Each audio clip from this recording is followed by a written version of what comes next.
وأصحابه أجمعين.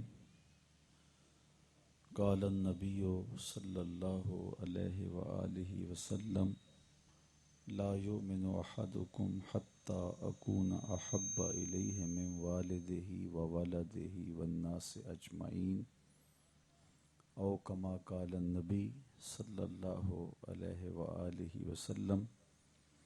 قال الله تعالى وتبارك في شان حبيبه مخبرا وآمرا: إن الله وملائكته يصلون على النبي يا أيها الذين آمنوا صلوا عليه وسلموا تسليما.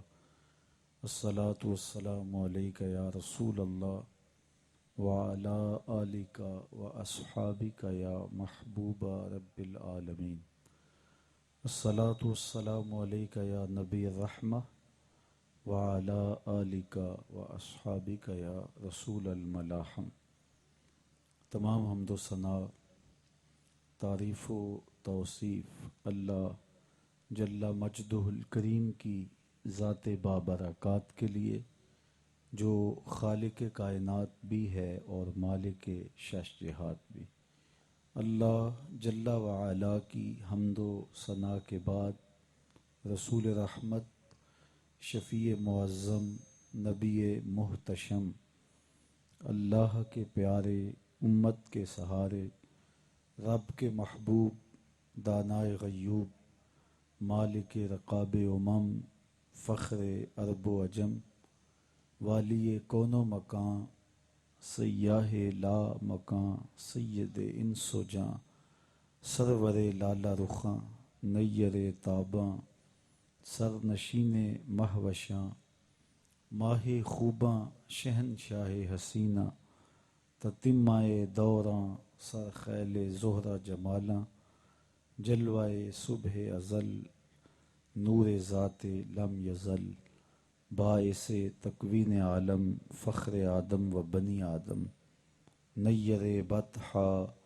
رازدار ما اوحا، شاہد ما طغا، صاحب علم نشرہ، معصوم آمنہ احمد مجتبیٰ، حضرت محمد مصطفیٰ صلی اللہ علیہ وآلہ وسلم کے حضور ناز میں اپنی عقیدتوں، ارادتوں اور محبتوں کا خراج پیش کرنے کے بعد، واجب الاحترام، ذوی الاحتشام، معزز و مکرم سامعین، خواتین و حضرات، السلام علیکم ورحمۃ اللہ وبرکاتہ.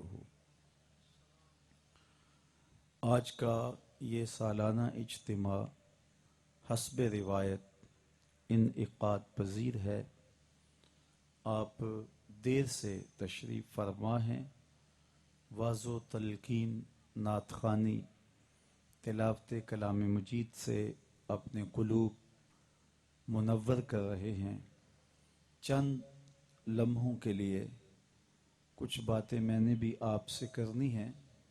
اللہ تعالی میری زبان پر کلمۃ الحق جاری فرمائے. رسالت مآب صلی اللہ علیہ وآلہ وسلم کا ایک فرمان آپ کے سامنے رکھا ہے، جس میں آقا کریم علیہ السلام نے اپنی محبت کا ذکر کیا، جو اہل ایمان کے لیے لازمہ زندگی ہے اور ان کے ایمان کی دلیل ہے. محبت کیا ہے؟ اس پر اہل قلم نے، اہل سخن نے، اہل ادب نے، شعراء نے، اہل فن نے بہت کچھ لکھا. سب سے بہتر علامہ اقبال نے محبت کے بارے میں لکھا ہے. باقاعدہ ایک نظم ہے اقبال کی جس کا عنوان ہی محبت ہے. اقبال کہتے ہیں: عروس شب کی زلفیں تھیں ابھی نا آشنا خم سے، ستارے آسماں کے بے خبر تھے لذت غم سے، قمر اپنے لباس نو میں بیگانہ سا لگتا تھا، نہ تھا واقف ابھی گردش کے آئین مسلم سے۔ سنا ہے عالم بالا میں کوئی کیمیا گھر تھا، صفا تھی جس کے پا میں بھر کر ساغر جم سے۔ لکھا تھا عرش کے پائے پہ ایک اکسیر کا نسخہ، چھپاتے تھے فرشتے جس کو روح آدم سے۔ نگاہیں طاق میں رہتی تھیں لیکن کیمیا گھر کی، وہ اس نسخے کو بھر کے جانتا تھا اسم اعظم سے۔ بڑا تسبیح خوانی کے بہانے عرش کی جانب، تمنائے دلی بھر آئی آخر سائے پیہم سے۔ پرایا فکر اجزا نے اسے میدان امکا میں، چھپے گی کیا کوئی شے بارگاہ حق کے محرم سے۔ چمک بجلی سے مانگی چاند سے داغ جگر مانگا، حرارت لی نفس ہائے مسیح ابن مریم سے۔ ربوبیت سے پھر تھوڑی سی بے نیازی لی، ملک سے عاجزی افتادگی تقدیر شبنم سے۔ پھر ان اجزاء کو گھولا چشمہ حیواں کے پانی میں، مرکب نے محبت نام پایا عرش اعظم سے۔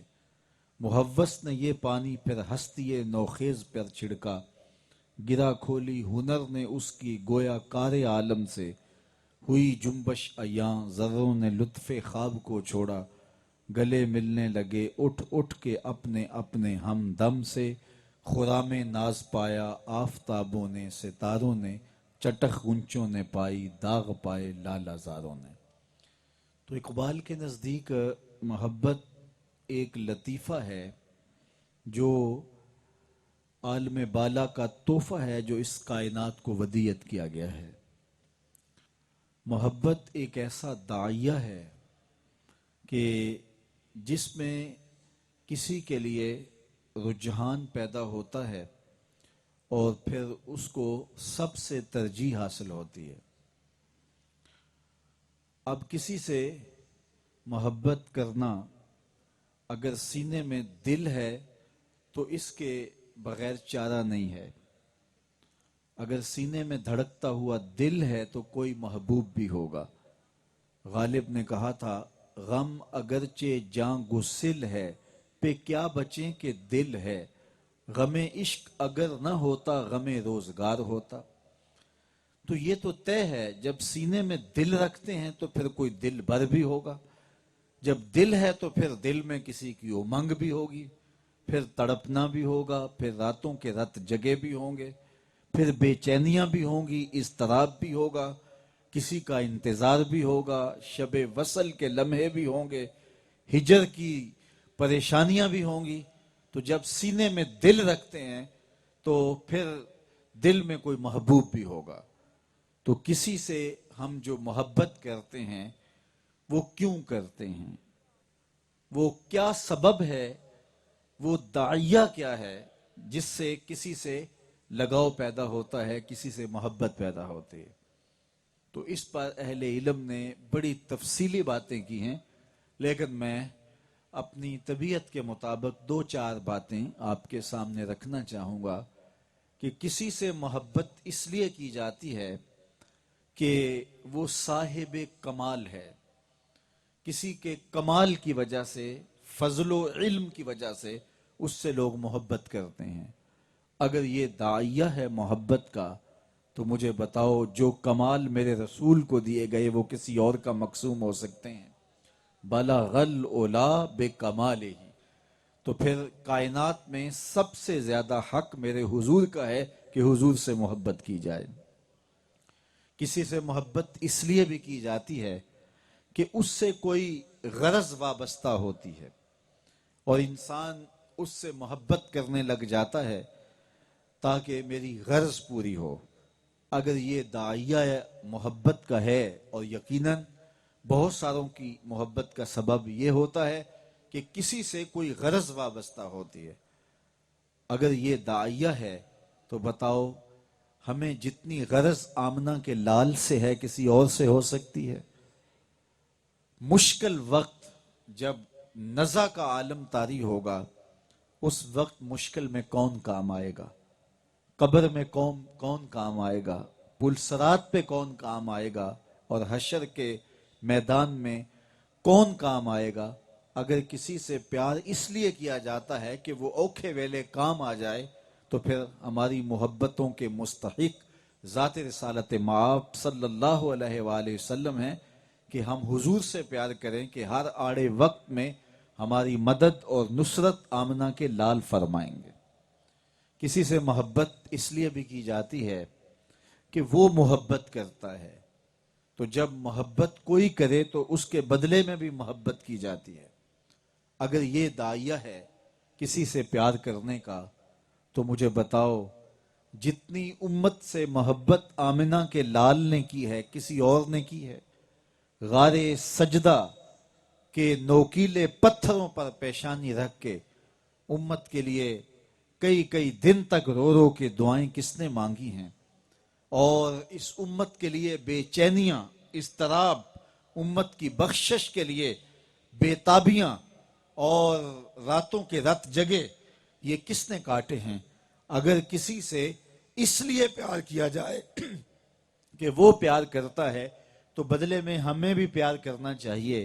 تو حضور نے جتنا امت سے پیار کیا ہے، فرمایا لو تدخل شوکۃ فی رجل احدکم لوجدت علمھا، اے میرے امتی تیرے پاؤں میں کانٹا بھی چبھے تو اس کی تکلیف مجھے ہوتی ہے۔ مبتلائے درد ہو کوئی عضو روتی ہے آنکھ، کس قدر ہم درد سارے جسم کی ہوتی ہے آنکھ۔ قرآن بتاتا ہے عزیز علیہ ما عنتم، تمہارا مشقت میں پڑنا اس نبی پہ گراں گزرتا ہے۔ جب تم بے چین ہوتے ہو تو نبی بے چین ہو جاتے ہیں۔ تو کسی سے اگر اس لیے پیار کیا جائے کہ وہ پیار کرتا ہے، تو جتنا پیار امت سے رسول کریم نے کیا ہے سکی ماں بھی اتنا پیار نہیں کرتی۔ کسی سے محبت اس لیے بھی کی جاتی ہے کہ وہ خوبصورت ہے، اور یہ محبت کا بڑا داعیہ ہے۔ کسی کی خوبصورتی اور کسی کا جمال دل میں گداز پیدا کرتا ہے، اور اس صاحب جمال کے لیے دل میں رجحان پیدا ہو جاتا ہے۔ دنیا کے اوپر عمومی طور پہ جو محبتیں کی جاتی ہیں وہ حسن صورت کی وجہ سے کی جاتی ہیں۔ کوئی حسین ہو، کوئی مہوش ہو، کوئی دل فریب ہو، کوئی چشم غزال رکھنے والا ہو، کوئی زلف دراز رکھنے والا ہو، کوئی قد رانا رکھنے والا ہو، کسی کی آنکھوں میں مستیاں ہوں اور کسی کے لہجے میں رس ہو اور کسی کے ہونٹ گلاب کی پتیوں سے خوبصورت ہوں، تو لوگ رجحان قلب رکھتے ہیں اور اس سے محبت کرنے لگ جاتے ہیں۔ اگر محبت کا داعیہ یہ ہے کہ کوئی خوبصورت ہو تو اس سے محبت کی جاتی ہے، تو پھر زمانے میں آمنہ کے لال جیسا کوئی حسین تو لاؤ۔ مکھ چند بدر شاہ شانی ہے، متھے چمک دی لاٹ نورانی ہے، کالی زلف تے اکھ مستانی ہے، مخمور اکی ہیں مد بری۔ اگر کسی سے اس لیے محبت کی جاتی ہے کہ وہ خوبصورت ہے، وہ صاحب جمال ہے، تو پھر جو جمال میرے حضور کو دیا گیا وہ کسی اور کا مقسوم نہیں ہے۔ لکھاں آئے نبی زمانے تے، محبوب خدا جیا کوئی نہیں، لکھاں سونے بن بن بیندے نے، او دی خاکے پا جیا کوئی نہیں۔ اللہ نے وہ جمال دیا محبوب کریم کو۔ حضرت ابو ہریرہ فرمانے لگے کل قمر لیلۃ البدر لم ارا قبلہ ولا بعدہ مثلہ، کیا پوچھتے ہو، 14ویں رات کے چمکتے ہوئے چاند کی طرح تھے حضور۔ پھر کہا نہیں حضور جیسا نہ پہلے دیکھا نہ بعد میں دیکھا۔ حضرت حسان بن ثابت بولے دیکھتے کیسے، کسی ماں نے جنم دیا ہوتا تو دیکھتے۔ خدا نے وہ سچائی پن چھڑیا جدے وچ محمد نو ٹالیا سی۔ حسینہ جمیلہ دا منہ موڑ دیتا، محمد بنا کے قلم توڑ دیتا۔ ایسا پیکر بنایا، اللہ اکبر، ایسا جمال دیا اپنے محبوب کو کہ جس کی مثال نہیں ہے، جس کی مثل نہیں ہے۔ حضرت شیخ احمد مجدد الف ثانی علیہ رحمہ فرماتے ہیں مثل او در عالم امکان متصور نیست، حضور کی مثل بزم عالم میں ممکن ہی نہیں ہے۔ جب خاکے تراشے گئے تھے تو میں نے جگہ جگہ کہا تھا کہ خاکے تو خاکیوں کے ہوتے ہیں، جو پیکر نور ہو اس کی مثال کیسے لائی جا سکتی ہے؟ خاکے تو خاکیوں کے ہو سکتے ہیں، تو جو پیکر نور ہو، پیکر جمال ہو، اس کی مثل لانا ممکن ہی نہیں ہے۔ اور اللہ تعالیٰ نے اپنے محبوب علیہ الصلوۃ والسلام کا ثانی بھی نہیں بنایا اور سایہ بھی نہیں بنایا۔ اور یہاں بڑی خوبصورت بات شیخ احمد نے کی، فرمایا کہ جناب کا سایہ نہیں تھا، تو فرمایا اس کا سبب کیا؟ کہا سایہ شے از شے لطیف تر است، کسی چیز کا سایہ اس شے سے زیادہ لطیف تر ہوتا ہے، لیکن حضور سے زیادہ لطیف کائنات کے اندر کوئی شے ہی نہیں۔ سایہ چے معنی دارت، تو پھر سایہ کیا معنی رکھتا ہے؟ تو یار جس کا سایہ بھی نہیں تھا اس کا ثانی کیسے ہو سکتا ہے؟ تو وہ بے مثال محبوب کہ اللہ نے وہ جمال دیا، وہ حسن دیا، وہ خوبصورتی عطا فرمائی کہ جس کی مثل اور مثال لانا ممکن ہی نہیں ہے۔ اقبال نے کہا تھا رخ مصطفیٰ ہے وہ آئینہ کہ اب اس سا دوسرا آئینہ، نہ کسی کی بزم خیال میں نہ دکان آئینہ ساز میں۔ تو وہ حسن، وہ جمال جو محبوب کریم کو دیا گیا اس کی کوئی مثل ہی نہیں ہے۔ اعلیٰ حضرت امام اہل محبت امام الشاہ احمد رضا خان فاضل بریلوی کا لہجہ دیکھیے تو کتنا دل فریب ہے، ذرا غور کیجئے کتنی خوبصورتی کے ساتھ حضور کے جمال کا تذکرہ چھیڑتے ہیں۔ بلبل نے گل ان کو کہا، قمری نے سروے جاں فضا۔ بلبل کی منتہائی پرواز تو یہی ہے کہ وہ کسی کو پھول کہہ دے۔ بلبل پھول سے آگے دیکھ نہیں سکتی، لیکن اس نے بھی پھول کہہ دیا۔ اور جو چکور ہوتی ہے وہ چاند سے آگے نہیں دیکھ سکتی، تو اس نے چاند کہہ دیا۔ بلبل نے گل ان سے کہا، قمری نے سروے جاں فضا۔ حیرت نے جھنجھلا کر کہا، یہ بھی نہیں وہ بھی نہیں، چاند تھا کس زور پر، خورشید تھا کس زور پر، کیا بھڑ کے چمکا تھا قمر، بے پردہ جب وہ رخ ہوا، یہ بھی نہیں وہ بھی نہیں۔ تو وہ اللہ نے اپنے محبوب کو حسن عطا فرمایا۔ حضرت جابر بن سامورہ رضی اللہ تعالی عنہ حضور کے حسن کا بیان کرتے ہوئے فرماتے ہیں کہ لیلۃ الادھیان تھی، 14ویں کا چاند چڑھا ہوا تھا، اور حضور لال دھاری دار یمنی چادر اوڑے استراحت فرما رہے تھے۔ میں کبھی حضور کا چہرہ دیکھوں، کبھی آسمان کے چاند کو دیکھوں۔ فرماتے ہیں پھر میں نے فیصلہ کیا، فائزہ ہوا احسن عندی من القمر، میں نے کہا چاند نہیں میرے حضور کا چہرہ سونا ہے۔ تو چہرہ اتنا خوبصورت دیا، چہرے پہ جمال اتنا تھا کہ بس تاب نہیں لائی جا سکتی۔ آپ جانتے ہیں کہ حضور علیہ السلام کا حلیہ جن لوگوں نے بیان کیا ہے، جن اصحاب نے بیان کیا ہے، ان کی تعداد بہت زیادہ نہیں ہے۔ تھوڑے صحابہ ہیں جنہوں نے حضور کا حلیہ بیان کیا، وہ انگلیوں پہ گنے جا سکتے ہیں۔ باقی ایک دوسرے سے پوچھتے تھے یار حضور کیسے تھے؟ میاں تم نے نہیں دیکھا؟ کہا دیکھ کر بھی نہیں دیکھا۔ اللہ اکبر، چہرے پہ چمک اتنی تھی کہ حضور کو دیکھنے کی تاب نہیں تھی۔ اور جن لوگوں نے حضور کا حلیہ بیان کیا، یا تو انہوں نے بچپن میں حضور کو دیکھا، یا پھر وہ بہت قریبی لوگ تھے کہ حضور کو عالم استراحت میں دیکھا، حضور سوئے ہوئے تھے ان کو دیکھا، تو وہ حضور کا حلیہ بیان کرتے ہیں۔ حضرت حسان بن ثابت رضی اللہ تعالی عنہ فرماتے ہیں کہ میں جو حضور کا حلیہ بیان کرتا ہوں تو اس کا سبب ہے، میں نے حضور کو ایک خاص طریقے سے دیکھا۔ اور وہ کیا طریقہ تھا؟ فرماتے ہیں فلما نظرت الی انوارہ فودعت کفی علی عینی خوفا من ذہاب بصری، جب میں حضور کے چہرے کو دیکھتا تو آنکھوں پر انگلیاں رکھ کے انگلیوں کی اوٹ سے دیکھتا کہ میری حضور کے چہرے کی چمک سے میری آنکھوں کی بینائی نہ جاتی رہے۔ اللہ اکبر، یہ کون کہہ رہے ہیں؟ حضرت حسان بن ثابت رضی اللہ تعالیٰ عنہ۔ اور آپ جانتے ہیں حضرت حسان بن ثابت شاعر ہیں، اور شاعر حسن دیکھنے میں بڑا دلیر ہوتا ہے۔ اور پھر حضور کا حسن ظاہر نہیں تھا، حضور کا حسن چھپا ہوا تھا۔ صوفیہ فرماتے ہیں 70,000 بشریت کے پردے حضور کے جمال پہ پڑے تھے۔ حضرت شاہ عبد الرحیم محدث دہلوی، شاہ ولی اللہ محدث دہلوی کے والد گرامی ہیں، وہ کہتے ہیں میں نے خواب میں حضور کی زیارت کی۔ اور یہ بات ذہن میں رکھیں، جس نے حضور کو خواب میں دیکھا اس نے حضور کو ہی دیکھا۔ حضور فرماتے ہیں من رآنی فی المنام فقد رآنی، جس نے مجھے خواب میں دیکھا اس نے مجھے ہی دیکھا۔ شیطان خواب میں آ کر بھی حضور کی مثل ہونے کا دعویٰ نہیں کر سکتا ہے۔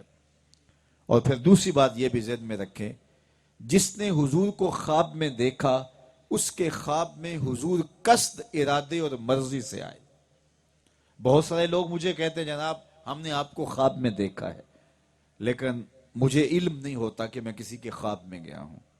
یہ مجلس سجی ہے، میں آپ سے ہم کلام ہوں، تھوڑی دیر کے بعد یہ اختتام کو پہنچے گی، میں بھی گھر لوٹوں گا، آپ بھی گھر چلے جائیں گے، آپ سو جائیں، آنکھوں میں دوبارہ منظر جاگ پڑے، آپ مجھے گفتگو کرتا ہوا دیکھیں تو بعد میں مجھے فون کریں جناب ہم نے آپ کو دیکھا ہے، تو میں کہوں گا مجھے پتا نہیں، یا میں آپ کو دیکھ لوں تو آپ کو نہیں پتا ہوگا کہ ہم اس کے خواب میں گئے ہیں۔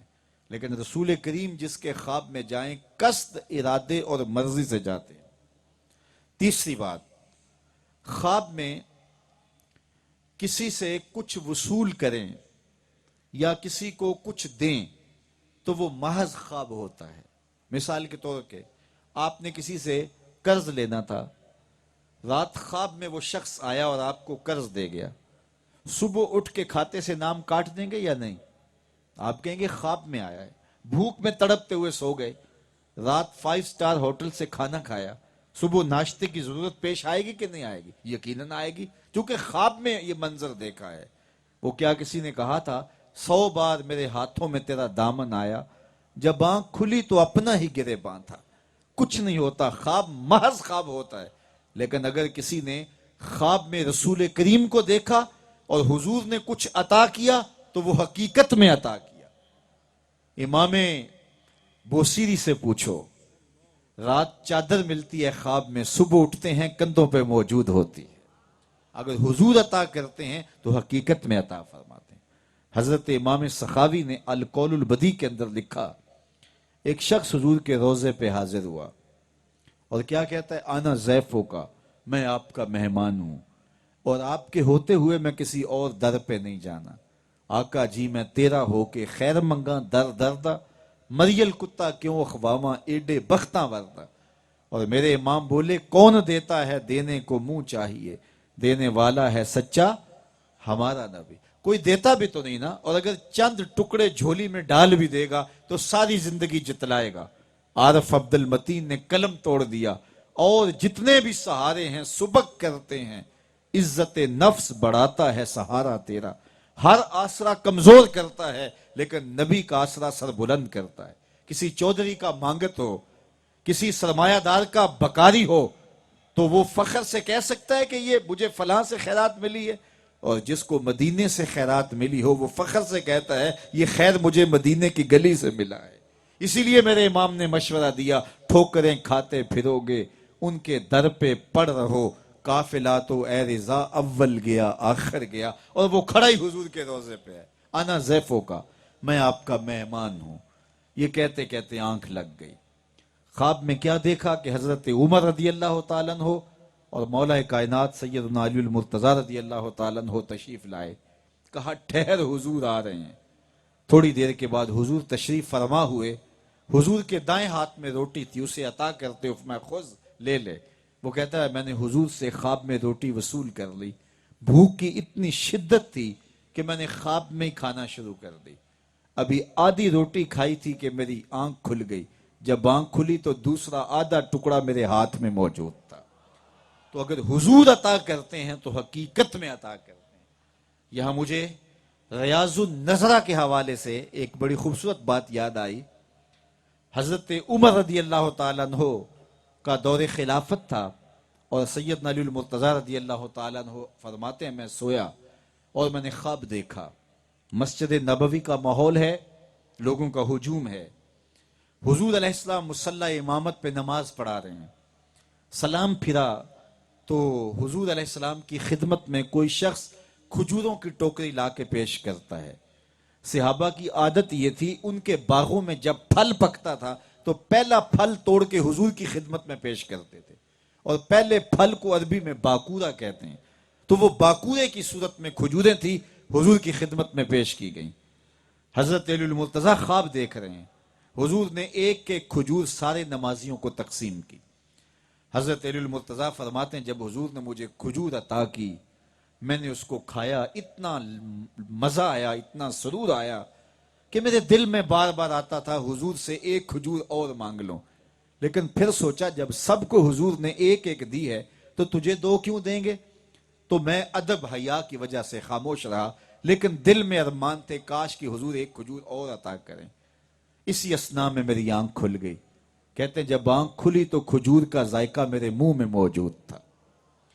خیر میں نے وضو بنایا، نوافل پڑھے، مسجد نبوی میں آذان ہو رہی تھی، سنتیں ادا کی اور میں مسجد نبوی میں چل پڑا۔ حضرت عمر کا دور خلافت تھا، انہوں نے نماز پڑھائی اور جو صورتیں رات خواب میں نے حضور سے سنی وہی صورتیں حضرت عمر نے پڑھی۔ میں سمجھ گیا میرے خواب کی تعبیر مل رہی ہے۔ کبھی ایسا ہوتا ہے نا، رات کو خواب دن کو تعبیر، جس طرح حضرت حذیفہ نے خواب دیکھا اور صبح حضور کی خدمت میں عرض گزار ہوئے، یا رسول اللہ صلی اللہ علیہ وسلم میں نے بڑا عجیب خواب دیکھا ہے۔ فرمایا کیا خواب دیکھا ہے؟ انی اسجد علی جبہتک، میں آپ کی پیشانی پہ سجدہ کر رہا ہوں۔ تو حضور علیہ السلام لیٹ گئے، فاستجا رسول اللہ صلی اللہ علیہ وآلہ وسلم فقال صدق رویا کا یا خزیمہ، فرمایا خزیمہ باقی باتیں بعد میں کریں گے، پہلے خواب کی تعبیر پوری کر لے۔ تو کبھی ایسا ہوتا ہے رات کو خواب دن کو تعبیر، اور کبھی ایسا ہوتا ہے کہ تعبیر تک پہنچنے کے لیے 40 سال لگ جاتے ہیں۔ 40 سال کے بعد حضرت یوسف بولتے ہیں یا ابت ھذا تعویل رؤیا یا من قبل، میرے باپ یہ ہے میرے خواب کی تعبیر جو میں نے بچپن میں دیکھا تھا۔ تو کبھی تعبیر تک پہنچنے کے لیے کبھی کنان کے کنویں میں جانا پڑا، کبھی مالک ابن زغر کی قید میں پہنچنا پڑا، کبھی مصر کے بازار میں بکنا پڑا، کبھی تہمتیں برداشت کرنا پڑی اور مصر کے جیل خانے میں تکلیفیں سہنا پڑی۔ 40 سال کے بعد خواب کی تعبیر سامنے آئی، کبھی رات کو خواب دن کو تعبیر، کبھی تعبیر تک پہنچتے پہنچتے سال لگ جائیں۔ کہا میں سمجھ گیا یہ وہ والا خواب ہے، رات کو خواب دن کو تعبیر۔ جو صورتیں حضور نے خواب میں پڑھی تھیں حضرت عمر نے بھی نماز میں وہی صورتیں تلاوت کی۔ خیر سلام پھرا تو میرے دل میں تھا اب باکورہ بھی آئے گا، واقعی کوئی ٹوکرا کھجوروں کا لے آیا۔ حضرت عمر بھی تقسیم کرنے لگے۔ حضرت مولا کائنات فرماتے ہیں جب میرے تک آئے اور انہوں نے مجھے کھجور دی اور میں نے اس کو کھایا تو وہ رات والا ذائقہ تازہ ہو گیا۔ حضور سے تو ادب حیا کی وجہ سے عرض نہ کر سکا، لیکن جناب عمر سے تو دوستانہ تھا۔ میں نے کہا عمر ایک کھجور سے کام نہیں چلے گا، مجھے ایک کھجور اور دو۔ تو جناب عمر نے مانا خیز نظروں سے دیکھا، پھر مسکرا کے کہا علی اگر حضور نے دی تھی تو میں بھی دے دیتا ہوں۔ تو جس نے خواب میں حضور کو دیکھا اس نے حضور کو ہی دیکھا۔ تو حضرت شاہ عبد الرحیم محدث دہلوی فرماتے ہیں، چلو چوتھی بات بھی سن لیں۔ چوتھی بات صحیح بخاری کی روایت ہے، حضور نے ارشاد فرمایا من رآنی فی المنام فسیرانی فی الیقظہ، جس نے مجھے خواب میں دیکھا ان قریب جاگتے بھی دیکھ لے گا۔ اور علماء نے لکھا اگر ساری زندگی نہ دیکھ سکا، جب سانس ٹوٹ رہی ہوگی رخ محبوب سامنے ہوگا۔ اور مجھے بتاؤ اگر اس اوکھے ویلے حضور کا دیدار مل جائے تو اور کیا چاہیے؟ سوکھا نکلے ساز حوری جے ویخ لواں مکھ تیرا۔ اللہ اکبر۔ تو جس نے حضور کو دیکھا اس نے حضور کو ہی دیکھا۔ حضور علیہ السلام قصد اور ارادے سے آئے، حضور نے جو عطا کیا وہ حقیقت میں عطا کیا، اور جس کے خواب میں حضور آئے جاگتے بھی حضور کا اسے دیدار نصیب ہوگا۔ حضرت شاہ عبد الرحیم محدث دہلوی، شاہ ولی اللہ محدث دہلوی کے والد کہتے ہیں میں نے خواب میں حضور کی زیارت کی اور عرض کی یا رسول اللہ میرے ماں باپ آپ پر فدا ہوں، آپ کا فرمان ہے انا املہ و اخی یوسف اسبہ ہو، میرا حسن نمکین ہے اور میرے بھائی یوسف کا حسن میٹھا تھا۔ وہاں تو زنان مصر کی انگلیاں کٹ گئیں اور یہاں ایسا کوئی واقعہ پیش نہیں آیا، جبکہ حسن ملی حسن سبھی کے مقابلے میں زیادہ پرکشش ہوتا ہے، تو وہاں تو انگلیاں کٹ گئیں اور یہاں ایسا کوئی واقعہ پیش نہیں آیا، تو اس کی کیا وجہ ہے؟ یہ پوچھا حضرت شاہ عبد الرحیم نے خواب میں رسول کریم صلی اللہ علیہ وآلہ وسلم سے، اور حضرت شاہ ولی اللہ علیہ رحمہ نے در سمین کے اندر اس واقعہ کو ذکر کیا۔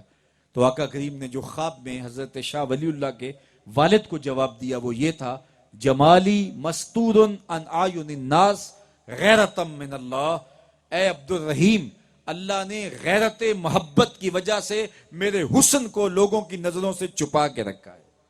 کوئی محب نہیں چاہتا کہ میرا محبوب کوئی دیکھے، محب محبوب کو چھپانا چاہتا ہے۔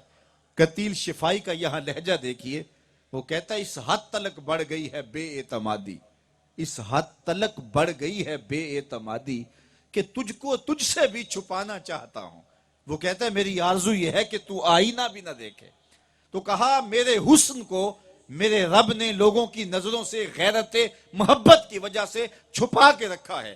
اور حضرات صوفیہ فرماتے ہیں 70,000 پردے جمال محمدی صلی اللہ علیہ وآلہ وسلم پہ تھے، لیکن اس کے باوجود بھی حضرت حسان بن ثابت شاعر ہیں، اور شاعر حسن دیکھنے میں دلیر ہوتا ہے، اور یہ حسن چھپا ہوا ہے۔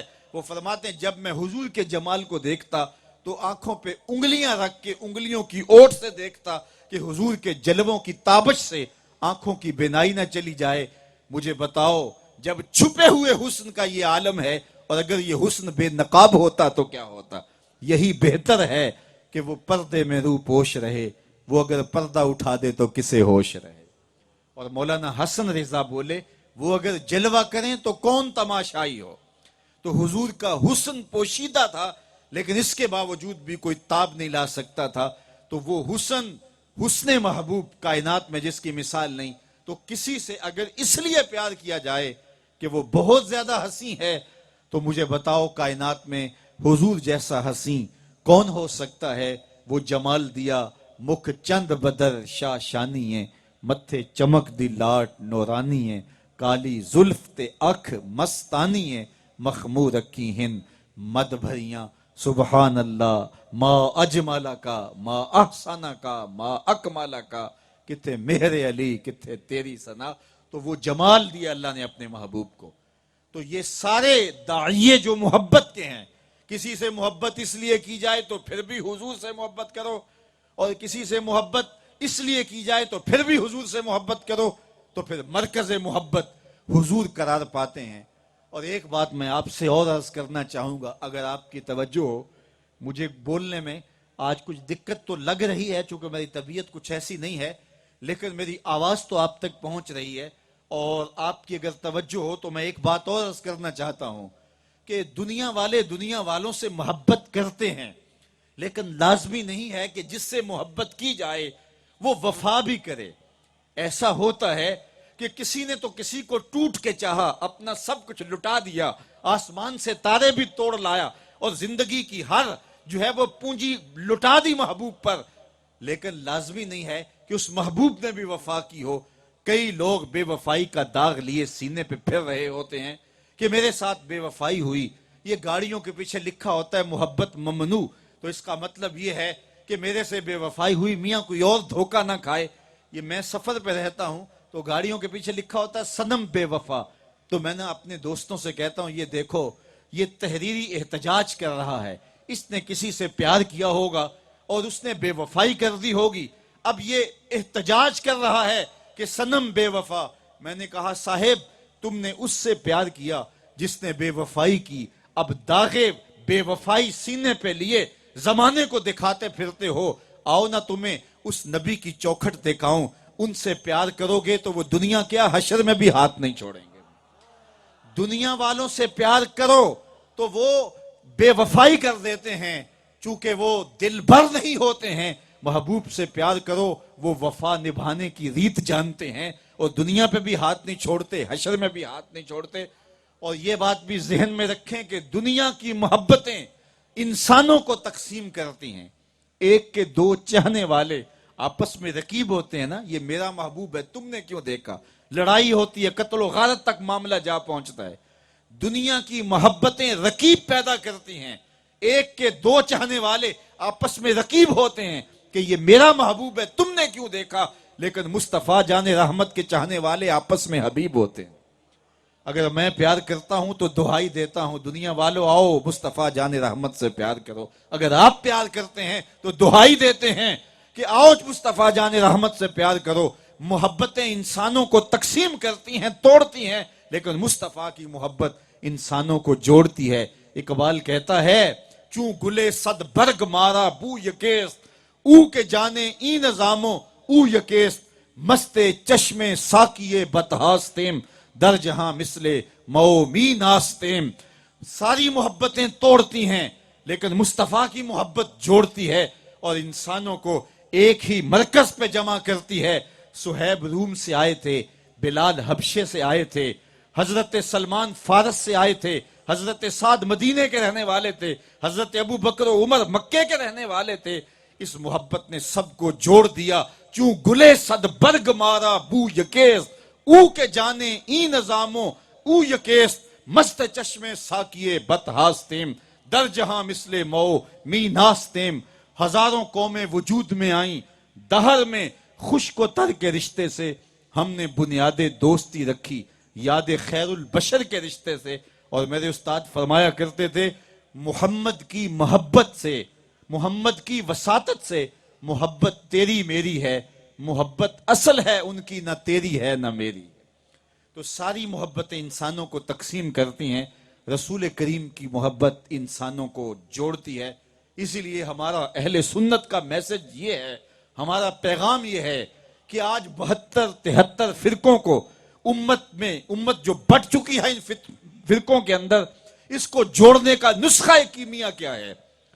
ہر شخص 1.5 اینٹ کی مسجد بنا کر کے اپنی الگ اذان دے رہا ہے اور امت 72-73 گروہوں میں بٹ گئی ہے. اس امت کو کیسے جوڑا جائے؟ اس کے لیے کون سا نقطہ اجتماع ہے جس نقطے پہ ساری امت جمع ہو جائے؟ تو وہ نقطہ محبت رسول ہے. محبت رسول سے پوری امت کو کھڑا کیا جا سکتا ہے. اقبال کہتا ہے بمصطفیٰ برساں خیش را کہ دیں ہماؤس اگر باؤ نہ رسیدی تمام بولا بیز. اپنے آپ کو کھینچ کے حضور کے قدموں میں لے آؤ. جب حضور کے قدموں میں اکٹھے ہو جاؤ گے تو پھر ایک امت واحدہ بن جاؤ گے. لیکن اگر حضور تک نہیں پہنچو گے تو بکھرے رہو گے. تو اس امت کی وحدت کی ضمانت ذات رسالت مآب صلی اللہ علیہ وآلہ وسلم کی محبت ہے. اور یہ محبت انسانوں کو قوت بھی دیتی ہے اور قوت عشق سے دہر میں اجالا بھی ہوتا ہے اور نام محمد سے کائنات میں چراغاں بھی ہوتا ہے. اور پھر اقبال کا سارا فلسفہ ایک شعر میں اگر نچوڑا جائے تو خلاصہ یہ ہے کہ محمد سے وفا تو نے تو ہم تیرے ہیں، یہ جہاں چیز ہے کیا لوح و قلم تیرے ہیں. اقبال کہتا ہے حضور سے وفا کر لو پھر قلم بھی تمہیں دے دیں گے، پھر تختی بھی تمہیں پکڑا دیں گے، پھر تمہاری تقدیر کے فیصلے واشنگٹن میں نہیں ہوں گے بلکہ خدا بندے سے خود پوچھے گا بتا تیری رضا کیا ہے. لیکن شرط یہ ہے کہ رسول کریم صلی اللہ علیہ وسلم کے ساتھ محبت کا رشتہ مستحکم اور مضبوط ہونا چاہیے. اور یہ نقطہ وحدت کا نقطہ ہے اور یہ نقطہ پوری امت کو جو ہے وہ جمع کر سکتا ہے، پوری امت کو ایک مرکز پہ لا سکتا ہے. اور اگر حضور کے نام پہ امت جمع نہیں ہوتی ہے تو پھر اس کو امت کہلانے کا حق نہیں ہے. تو یہ نقطہ اجتماع ہے اور اس نقطے پہ پوری امت جمع ہو سکتی ہے. اس لیے ہمارا پیغام یہی ہے کہ آؤ حضور کے نام پہ جمع ہو جاؤ. اور حضور علیہ الصلوۃ والسلام کا بابرکت وجود اس کائنات کے اجتماع کی ضمانت ہے اور نفرتوں کو پاٹ کر کے جہنموں کو جو ہے وہ جنت محبتوں کو جنم دینے کا ذریعہ اور سبب ہے. تو اس نام پر ہی جو ہے وہ پوری دنیا ایک وحدت کی لڑی میں پروئی گئی. حضرت بلال حبشی حبشے کے رہنے والے تھے اور حضرت عمر رضی اللہ تعالی عنہ مکے کے سرداروں کے ایک جو ہے وہ نامور سردار تھے. لیکن اس محبت نے کیسی الفتیں پیدا کی کہ جب حضور کے وصال کے بعد حضرت بلال حبشی رضی اللہ تعالیٰ عنہ مدینہ چھوڑ کے شام چلے گئے. کہتے تھے اب ان گلیوں میں حضور دکھائی نہیں دیتے اور میرا مدینے میں جی نہیں لگتا. پھر وقت گزرتا گیا، زمانے بیتتے گئے تو ایک زمانہ آیا کہ حضور علیہ السلام خواب میں ملے حضرت سیدنا بلال حبشی رضی اللہ تعالی عنہ کو اور فرمایا ما ہذہ الجفۃ یا بلال، بلال یہ کیا بے وفائی ہوئی، یار ہو کے ملنے بھی نہیں آتے ہو. تو حضرت بلال حبشی ایک سواری پہ سوار ہوئے اور برق رفتار سواری پہ سوار ہو کے مدینہ تو نبی میں پہنچے. تو جب خبر پہنچی کہ حضرت بلال آ رہے ہیں تو حضرت عمر رضی اللہ تعالیٰ عنہ امیر المومنین مسجد نبوی سے باہر نکل کے حضرت بلال حبشی کا استقبال کرنے کے لیے کھڑے تھے. اور جب حضرت بلال آئے تو حضرت عمر نے ان کے کالے رنگ کے ہاتھ کو چوم کے آنکھوں سے لگایا اور کہا یا بلال انت سیدنا و مولانا، اے بلال تو میرا سید بھی ہے اور میرا سردار بھی ہے۔ تو یہ وہ محبت تھی جس نے پست کو بالا کر دیا اور پوری کائنات کے اندر اجالا کر دیا۔ آج جب ذات رسالت مآب سے ہم جڑیں گے تو ہمارے اندر کے نفاق اور نفرتیں دور ہو جائیں گی۔ اس لیے ہمارا پیغام محبت حضور علیہ السلام کے ساتھ الفت کے ربط اور رشتے کو مضبوط کرنا ہے۔ پھر یہ بحر و بر سب کچھ ہمارا ہے۔ اقبال نے کہا تھا ہر کے عشق مصطفیٰ سامان اوست، بحر و بر در گوشائے دامان اوست۔ جس کا سامان زندگی عشق مصطفیٰ ہو جاتا ہے، پھر یہ بحر و بر، یہ خشک و تر اس کے دامن کے ایک گوشے میں سمٹ کے آ جاتے ہیں۔ اور اگر حضور سے تعلق نہیں ہے تو پھر کثرت کے باوجود ذلت اور رسوائیاں مقدر ہوں گی۔ مجھے حضرت عمر یاد آئے، جب حضرت عمر رضی اللہ تعالیٰ عنہ ارض تہامہ سے گزرے تو بچوں کی طرح بلک بلک کے روئے۔ کسی نے کہا عمر کیا ماجرا ہوا، بچوں کی طرح رو رہے ہو؟ کہا مجھے ماضی کی کہانیاں یاد آ گئی۔ کہا کیا ہوا؟ کہا یہی جگہ تھی، میرے باپ خطاب نے مجھے 5 اونٹ دیے تھے کہ ان کو لائن میں سیدھا کر رکھو۔ میں آگے والے کو سیدھا کرتا تھا، پیچھے والا ٹیڑھا ہو جاتا تھا۔ میں پیچھے والے کو سیدھا کرتا تھا، آگے والا ٹیڑھا ہو جاتا تھا۔ میں بھاگ دوڑ کے دونوں کو سیدھا کرتا تھا، درمیان والا ٹیڑھا ہو جاتا تھا۔ میرے باپ خطاب نے مجھے بڑا مارا اور کہا ایک عرب کے بیٹے ہو اور تم سے 5 اونٹ لائن میں کھڑے نہیں ہوتے؟ کہا ایک زمانہ عمر پہ ایسا تھا کہ 5 اونٹ لائن میں کھڑے نہیں ہوتے تھے۔ آج شرق سے لے کر غرب تک سارے انسان بھی ایک لائن میں کھڑے ہیں۔ یہ محمد عربی کے جوڑوں کا صدقہ نہیں ہے تو اور کیا ہے؟ عمر سے تو 5 اونٹ لائن میں کھڑے نہیں ہوتے تھے۔ تو یہ حضور سے وابستگی جب ہوگی ہماری اور تعلق جب پختہ ہوگا، پھر کائنات ہمارے قدموں میں ہوگی۔ اور وہ محبت کا رشتہ جتنا مستحکم ہوگا، جتنا مضبوط ہوگا، اس کے استحکام کی دلیل کیا ہوگی ہمارے پاس کہ حضور کے ساتھ ہمارا رشتہ محبت مستحکم ہو گیا ہے؟ دلیل یہ ہوگی کہ ہمارا عمل حضور کی سنت کی مطابقت میں آ جائے گا۔ ہمارا اٹھنا بیٹھنا، ہمارا طرز زندگی، ہمارا انداز معاشرت حضور کی اداؤں کے مطابق ہوگا۔ یہ کیسی محبت ہے کہ ہم حضور سے دعوی محبت کریں لیکن ہمارا انداز زندگی اور طرز معاشرت غیروں کا ہو۔ چوں بنا میں مصطفیٰ خانم درود، از خجالت آب می گردد وجود، عشق می گوید کہ محکوم غیر، سینائے تو از بتا مانند دیر، تا نداری از محمد رنگ و بو، بر زبان خود میالا نام او۔ اقبال کہتا ہے اگر حضور علیہ السلام کے ساتھ محبت کی ہے تو پھر وہ ادائیں تجھے اختیار کرنا ہوں گی۔ محمد دی یاری محمد دے رنگ وچ اے ٹھگ بازیاں جانے پیارا محمد۔ اور میرے شیخ نے اس کا ترجمہ اپنے لہجے میں کتنی خوبصورتی سے نبھایا، یاری لا تو پاک نبی سنگ، اے پر پوری یاری، پھر درود قبول ہے تیرا لکھ نالوں ایک واری۔ تو اگر حضور علیہ السلام سے محبت کا رشتہ مستحکم ہوگا تو پھر ہمارا عمل بتائے گا کہ ہم حضور کے غلام ہیں۔ میرے استاد فرمایا کرتے تھے یہ نہ ہو کہ لوگ تمہیں پوچھیں تم کون ہوتے ہو اور تم پاسپورٹ پیش کرو یہ دیکھو مذہب کے خانے میں اسلام لکھا ہوا ہے۔ فرمایا کرتے تھے صاحب کسی کو پوچھنا بھی نہ پڑے، تجھے بتانا بھی نہ پڑے، تیری وضاحت، تیرا طرز زندگی، تیرا لباس، تیرا انداز، تیری بولی ایسی ہونی چاہیے تو دور سے چلا آ رہا ہو لوگ پہچان کے کہیں وہ مصطفیٰ کا غلام آ رہا ہے۔ نور آنکھوں میں تو چہروں پہ اجالے ہوں گے، مصطفیٰ والوں کے انداز نرالے ہوں گے، دنیا میں بھی ان کے دم سے مقدر چمکا، محشر میں بھی ان کے حوالے ہوں گے۔ البشر الکئیب کے اندر روایت موجود ہے، ایک شخص فوت ہوا تو وہ اپنی داڑھی کو سرخ مہندی کا وسمہ کیا کرتا تھا۔ منکر نکیر آئے تو انہوں نے پوچھا من ربوں کا، ایک نے سوال کیا اور دوسرے نے اس کی داڑھی کی طرف اشارہ کر کے کہا اس سے پوچھتا ہے تجھے نظر نہیں آ رہا اس کی داڑھی میں اسلام کا نور چمک رہا ہے؟ تو اپنی وضاحت ایسی ہو، اپنا طرز زندگی ایسے ہو، اپنے اعمال و افعال ایسے ہوں کہ دور سے پہچانے جائیں کہ ہم غلام مصطفیٰ ہیں۔ ہمارا طرز زندگی بتائے ہم حضور کے نوکر ہیں، اور جب حضور کے ہو جائیں گے پھر بحر و بر ہمارے ہو جائیں گے۔ آئیے اپنے طرز زندگی کو حضور کی اداؤں کے سانچے میں ڈھال لیں اور حضور کی محبت ہماری زندگی کا وہ ترہ ہو کہ لوگ دور سے پہچانیں کہ یہ غلام رسول ہے، یہ غلام محمد ہے، یہ حضور صلی اللہ علیہ وسلم کا نوکر ہے، اور یہ پہچان ہماری دنیا پہ بھی ہو اور یہ پہچان ہماری قبر میں بھی ہو، اور حشر میں بھی ہم اسی پہچان سے پہچانے جائیں کہ محمد سے وفا تو نے تو ہم تیرے ہیں، یہ جہاں چیز ہے کیا لوح و قلم تیرے ہیں، وآخر دعوانا ان الحمد للہ۔